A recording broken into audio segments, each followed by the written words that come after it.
Hi, everyone, Hello. and welcome to the International UFO Congress. And we just wanted to discuss what's going on right now with the Congress. We should probably introduce ourselves. Hello. I'm Alejandro Rojas, and I help. I do UFO research, and I am the host or the MC of the conference. And I'm Karen Brard, and I'm the producer and run this conference and do all the planning. So this year, as you may or may not know, we were going to have an in-person conference, but because of the rising COVID cases and had a lot of cancellations, we just thought it would be safer to have it online again like we did last year. It was an unfortunate thing. It was a hard decision to make, believe me, gave it a lot of thought. But this just is what we had to do this year, unfortunately. But hopefully next year, God forbid, COVID will be under control by then and we'll be able to have an in-person conference. Mm-hmm. And the good thing is last year we did online and it went without a hitch. So yes, it was very complicated. Karen did a great job finding some wonderful technologies to work with that she'll tell you a little bit more about in just a second. But and we were very nervous, but luckily we pulled it off and really we had no issues. So I think that is wonderful. And I think that, we're very confident we should have no issues this time as well. Right. The platform we're going to use is Whova. And you will, if you would like to purchase a ticket, you go to our website, www.ufocongress.com, and want to let you know right now it's only $99. That's $99 for 5 days of lectures, starting Wednesday and ending Sunday afternoon. There's a link down there too. Yeah, so you can go there and purchase your ticket, and then you will receive an email on how to log into Whova. And Whova is a live streaming platform that's won all sorts of awards because you can do so much with it. It's a very interactive platform. All the attendees, they can upload their own personal information and a picture if they want, and they can talk to each other. And then you can set up chat rooms. You can actually do a live virtual meetup. So you can schedule it yourself. You can invite people in, and then you're all there looking at each other, talking just like as if you were at a conference, sort of. Mm-hmm.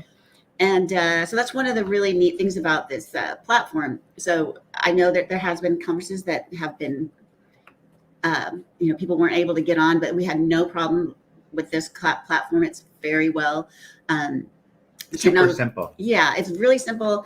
We'll send you all the things. There's online tutorials, but there's no problems with this. It just runs very well. So you'll have a very good time. You'll be able to see the speakers on your screen, and you can either use your smartphone, a tablet, or your computer. And if you have a computer, you can hook it up to your television if you like to sit and watch it on your television. Yeah, a lot of people use their phone. And by the way, if you are watching, we threw this together pretty quickly. If you're on the chat, feel free to ask us questions if you have any questions. Yeah, we're here to answer your questions. But and we also wanted to let you know that I know a lot of people's one of their favorite thing at the conference is the vendor hall. And we love that too. We get to see all our old friends, and there's all sorts of neat stuff to buy. But you can also get that same information online because we're going to have a virtual vendor hall. So all you vendors out there that usually come to Congress, sign up for a virtual vendor booth, and it's only $99 as well. So the good thing about that is it's up there on our website for 6 months afterward. So for $99, you're basically getting 6 months, of advertising. And you can actually get on there and live stream to your booth and be like a home shopping network. So you can be there displaying your products, talking. At any time, you can do a live session and you can set that up and tell people when to be there.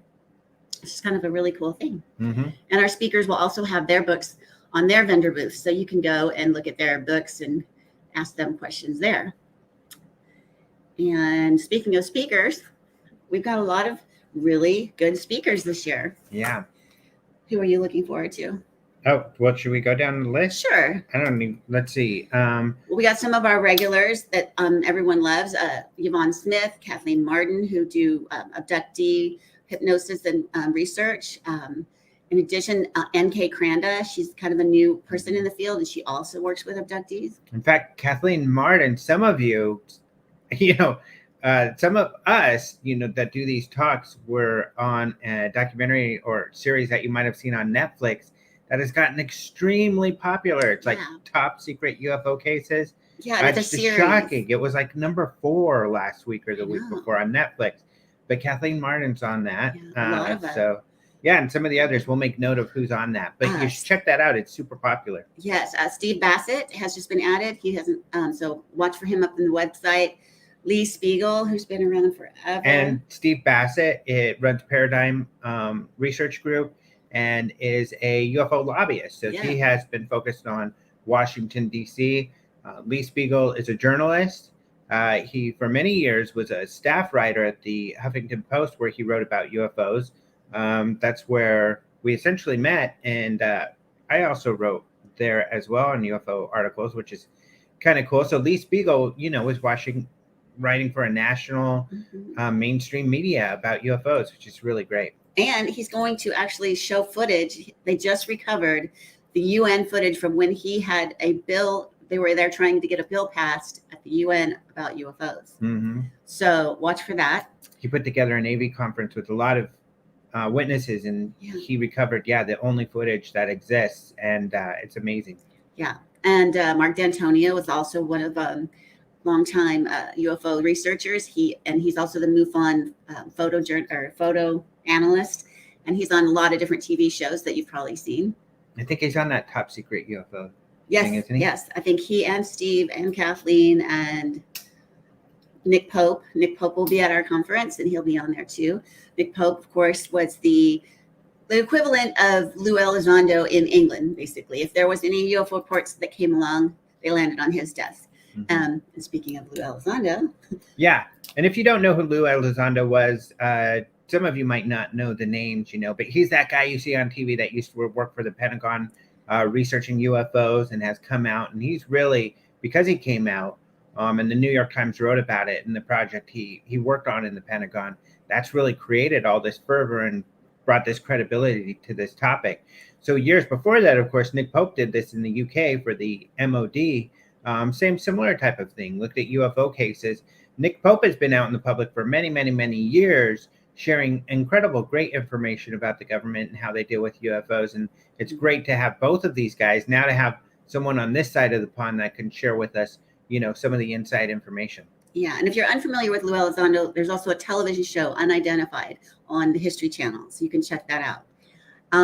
In addition to that, and one of the journalists who broke those stories in the Politico, Brian Bender, he's also going to be one of our speakers, and he's going to be interviewing Fife Symington, who was the former governor of Arizona, who actually saw the Phoenix Lights, and he's going to discuss that with Brian. Mm-hmm. That's exciting, because Fife Symington has really not come out to a UFO conference to talk about his sighting, and James Fox, in one of his very popular documentaries, was the one to get Fife Symington to actually admit that he saw the Phoenix Lights. And not only that he said, I was in the Air Force and I believe that thing to be from elsewhere. Interesting. Right. And Brian is also, just come to think of it, he's also on the show Unidentified. And so if you want to catch him, he's on that show, talking about his research and how he came to be into this whole field to begin with. Let's see. Chris Pittman is one of our speakers, and he has been on Ancient Aliens, and that's how actually I found him. I heard what he had to say, and he talks about the Bridgewater Triangle. I thought that was very interesting. It's on the East Coast near the Hudson Valley. Mm-hmm. And he hasn't been around in a while because he's had some really strange paranormal type events that happened in his life. And he kind of backed away a little bit because they started getting a little scary. So he's going to be talking about that very unique experience for the first time in public. Mm-hmm. And some of the other people that have had similar kind of things, Matthew Roberts, he was the former military, and he also has been having some weird paranormal type events that are in association with UFOs. So that'll be someone that people may not have heard of, but it's a very interesting case. And did we mention, I think this to me is extremely exciting, Avi Loeb? Yes, Avi Loeb, of course. Yeah, so he worked for Harvard. At Harvard, he was the head astronomer there. Essentially, he was a director, or I can't remember the exact title right now, but he was an astronomer at Harvard, which is a big deal. Still is. And what's great about Avi Loeb is, he's the one who made all of the news recently regarding that Oumuamua satellite, essentially this thing that came and moved through our solar system, coming from outside of the solar system, an interstellar object. And it was the first interstellar object that we observed coming through our solar system. What was weird is that the makeup of this thing was very strange.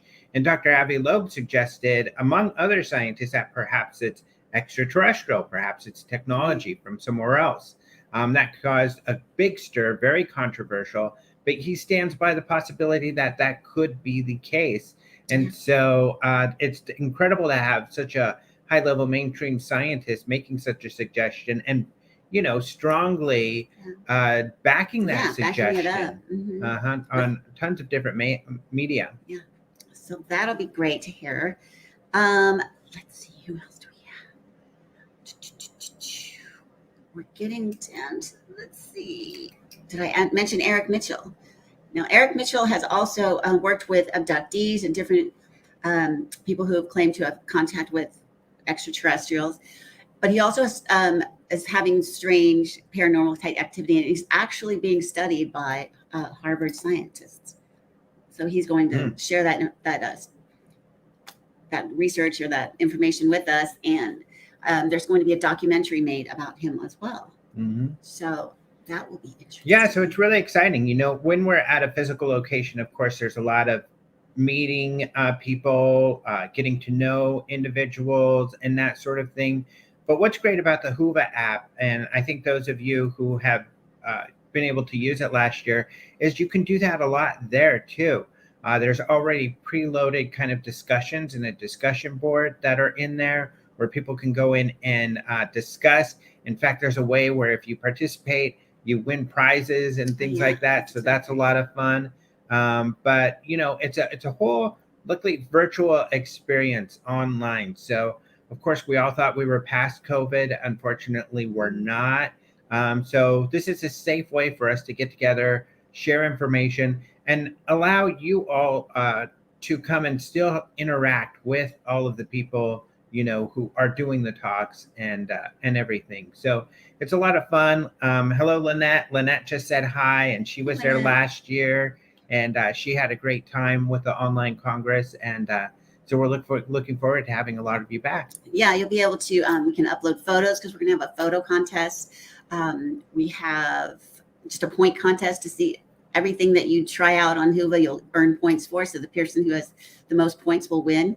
And we'll be giving away UFO lights and T-shirts and perhaps even a floating UFO levitating speaker lamp that you might have all seen that Alejandro has a lot behind him. So I hope you join us. And all right, so that's a lot, and we'll be doing this again. We'll be doing a few more videos like this again if you come up with questions. And of course, you can go to ufocongress.com, the link's down there, and ask questions via the website as well. Yeah, I think we're going to do on Sunday. So we'll have that posted, and then you can start posting questions if you have any. But yeah, until Sunday at midnight, the tickets are just $99. They'll increase by $20. It's a great deal for 23 different lectures and panels. So we will have some panels as well. And yeah. And there's a lot more in the works. So we're kind of finalizing other speakers and other panels. And some of the things that are being organized right now are super exciting. And hopefully we'll have more information on Sunday. But of course, more information will be coming out regularly. If you're not on the email list, definitely get on the email list that you can join right there at the website as well. Yeah, on the homepage of our website, www.ufocongress.com, about halfway down, you can sign up for the email list. And so you'll get all the updates. And just want to let you know, as soon as the schedule is completely solidified, then we'll start offering individual lecture passes. So if you only want to see one or two, you'll be able to do that as well. So all right, I guess that's all for now. And we will see you soon. All right. Thanks for joining, everybody. And we're looking forward to seeing everybody. Bye-bye. Bye.